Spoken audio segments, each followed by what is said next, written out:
चलिए, कल अपन ने बात करी थी कुछ जो अलग अलग टाइप के थे, अलग अलग प्रजाति थी जंतु जंतु जगत में या दूसरी सभी प्रकार के जो वर्गीकरण थे उनको अपन ने देखा था, मोनेरा, प्रोटिस्टा और इसके अलावा कवक हो गए थे। इसके बाद अपन ने पादप जगत को स्टार्ट किया। तो पादप जगत में अपन ने पेड़ पौधों के कुछ पार्ट्स भी देखे थे और किस प्रकार के होते हैं वो भी देखे थे। अब आज बात करते हैं कुछ विशेष प्रकार के पेड़ पौधे जिनसे एग्जाम में क्वेश्चन बन सकते हैं। ठीक है, चलिए स्टार्ट करते हैं। फर्स्ट है क्रोटन।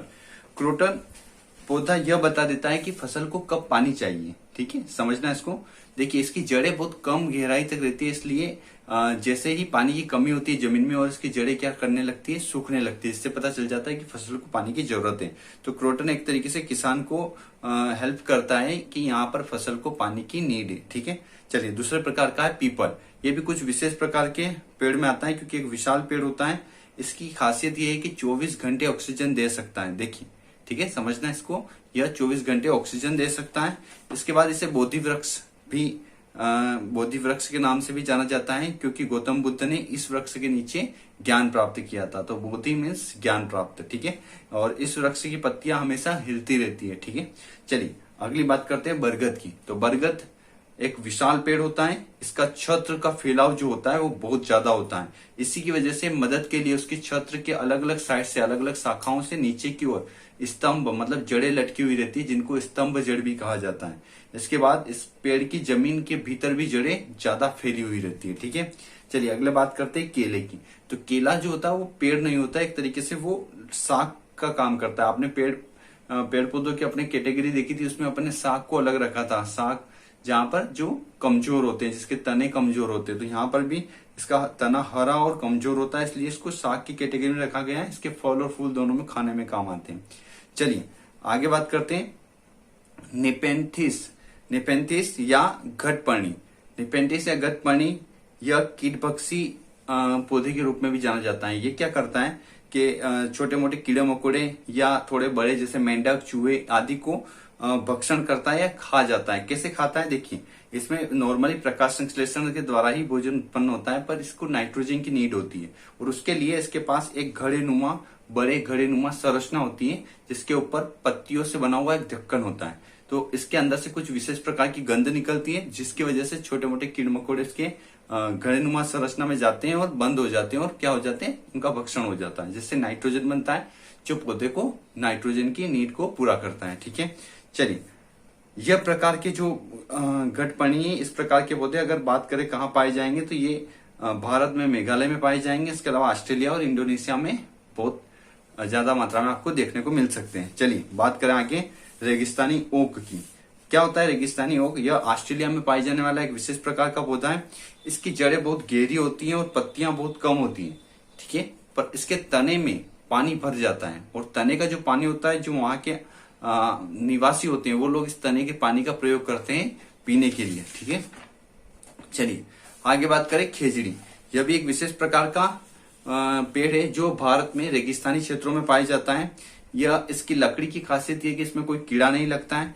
इसकी फलियों की सब्जी के रूप में प्रयोग करते हैं और छाल से दवाइयां बनाई जाती है। ठीक है, और इससे ज्यादा पानी की नीड भी नहीं होती है। चलिए इसके बाद कुछ पेड़ पौधों के क्षेत्र के आधार पर भी उनमें विभिन्नता पाई जाती है, जिनके आधार पर उनको अलग अलग वर्गीकरण कर दिया गया है। उसे समझते हैं अपन।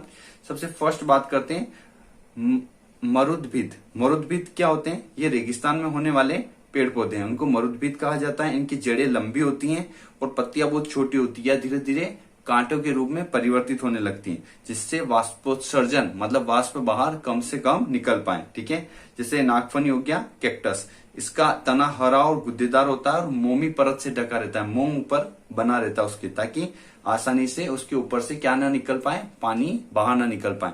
और इसी का तना प्रकाश संश्लेषण का कार्य भी करता है। तो और मरुद्भिद टाइप के पेड़ क्या हो सकते हैं? जैसे बबूल हो गया, नागफनी हो गया, कीकर हो गया, ये आदि मरुद्भिद टाइप के पेड़ पौधे होते हैं। ठीक है, चलिए बात करते हैं समोद्भिद। समोद्भिद पेड़ पौधे वहां होते हैं जहां पर खेती योग्य जमीन होती है। ठीक है, तो अब कह सकते हैं खेती योग्य जो फसलें होती है वो समोद्भिद प्रकार की होती है। इनका तना ठोस और शाखा युक्त होता है। पत्ते साधारणतः बड़े, चौड़े, पतले और भिन्न आकार के होते हैं। ठीक है, जैसे मक्का हो गया, टमाटर हो गया, गेहूं, दानी फसलें जो होती है वो समोद्भिद में आती है। चलिए इसके बाद बात करते हैं जलोद्भिद। जलोद्भिद पौधे जल के अंदर या जल के ऊपर चलते हैं। इनका जड़ तंत्र कम विकसित होता है, पर उनके ऊपर मोमी परत होती है, जिसकी वजह से पानी में सड़ कम पाए, जैसे कि कमल। ठीक है, चलिए इसके अलावा इनकी पत्तियां पतली और संकरी होती हैं। ठीक है, जैसे हाइड्रीला हो गया। ठीक है, इसके बाद इसके कुछ उदाहरण है, जैसे कमल हो गया, जल लिली हो गया, हाइड्रीला हो गया आदि। इसके बाद लास्ट जो प्रकार है वो है लवणोद्भिद। लवणोद्भिद जो होते हैं वो दलदली क्षेत्रों में पाए जाने वाले पेड़ पौधे हैं, और इनकी खासियत ये है कि इनकी जो जड़ें होती है वो जमीन से बाहर की ओर आ जाती है, ताकि सही से उनको ऑक्सीजन मिल पाए। जैसे कि मैंग्रोव वन, जिसको सिंदूरी पेड़ के नाम से भी जाना जाता है। भारत में मैंग्रोव वन सुंदरवन डेल्टा में पाए जाते हैं, जो दलदली क्षेत्र में होते हुए भी एक बहुत बड़ा पारिस्थितिकी तंत्र बनाते हैं। ठीक है, तो आपको समझ में आया होगा ये विभिन्न प्रकार के जो पेड़ हैं ये आपके एग्जाम में पूछे जाते हैं, और इनकी क्या खासियत है वो भी आपको ध्यान रखनी है। ठीक है, चलिए बात करें सहजीविता। सहजीविता क्या होता है? दो प्रकार के पेड़ पौधे या कोई अन्य जीव एक दूसरे के ऊपर डिपेंड हो तो उसको सहजीविता कहा जाता है। जैसे बगुला भैंस के ऊपर बैठकर उसके जो कीट मकोड़े होते हैं वो खा लेता है, तो उसका भी पेट भर जाता है और भैंस को भी अपने कीट मकोड़ों से छुटकारा मिल जाता है। तो इस प्रकार की जो तालमेल होगा प्रकृति में, इसको बोलेंगे अपन सहजीविता। इसी प्रकार का तालमेल या सहजीविता का एक बहुत बड़ा उदाहरण लाइकेन होता है। लाइकेन जिसे सेक भी कहा जाता है। देखिए जो लाइकेन होता है ये दो से मिलकर बनता है, दो जीवों जैसे शैवाल और कवक से मिलकर। ठीक है, देखिए जो शैवाल होती है वो प्रकाश संश्लेषण, क्योंकि वो पेड़ पौधों का रूप है, तो शैवाल प्रकाश संश्लेषण करके अपना भोजन बनाएगी और उसके ऊपर उग जाएगा फिर एक तरीके से कवक, जिसे अपन सम्मिलित रूप से क्या कहेंगे? लाइकेन। ठीक है, तो जो कवक होगा वो शैवाल से अपना भोजन प्राप्त कर लेगा। पर इस लाइकेन की एक अच्छी सी खासियत है, ये वायु प्रदूषण का भी प्राकृतिक सूचक है। इससे आपको ये पता चलेगा कि वायु प्रदूषित है या वहां की नहीं है। देखिए जहां पर वायु में सल्फर डाइऑक्साइड गैस की अधिकता हो जाती है वहां पर लाइकेन नहीं पाए जाते हैं। इसका मतलब वहां की वायु प्रदूषित हो गई है। तो कहीं पर लाइकेन आपको देखने को मिलते हैं, इसका मतलब वहां की वायु शुद्ध है, वरना वहां की वायु क्या हो चुकी है? अशुद्ध हो चुकी है। ठीक है, चलिए कुछ एक्सरसाइज की बात कर लेते हैं जो आपको उदाहरण से संबंधित नहीं है। चलिए मैं आपको ऑप्शन भी देता जाऊंगा, जो आपने पढ़ा है अभी तक उसको देखते हैं, अपन उसको रिवाइज कर लेते हैं किस तरीके की चीजें अपन को समझनी है। सबसे फर्स्ट क्वेश्चन दिख रहा है आपको, सजीवों को 5 जगत में किसने विभाजित किया है? तो इसमें ऑप्शन है आपके सामने 4, इसमें से आपका करेक्ट आंसर है RH विटेकर, है ना, विटेकर। ये इन्होंने आपको जो सजीव को 5 जगत में विभाजित किया है। सेकंड क्वेश्चन है, जीवाणु का अध्ययन किस जगत में किया जाता है? तो जीवाणु का अध्ययन पादप है, मोनेरा है, प्रोटिस्टा है और जंतु जगत है। इसमें से अपन ने पढ़ा है जीवाणु के लिए कौन सा जगत आएगा?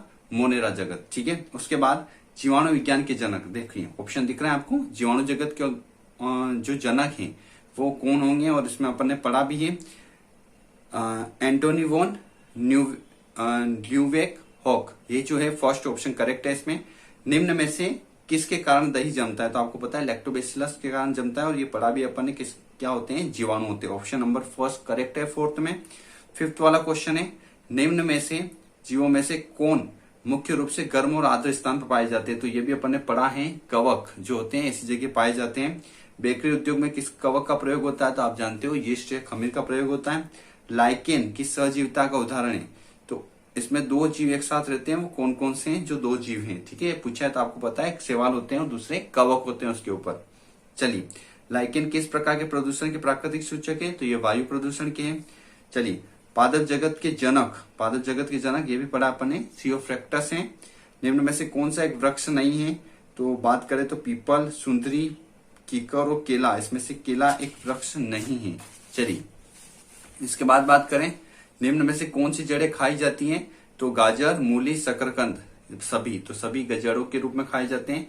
अमरबेल उदाहरण है किसका है? तो ये भी पढ़ा आपने, परजीवी जड़ के रूप में, ये किसी और के ऊपर चलता है, परजीवी जड़ का एक उदाहरण है।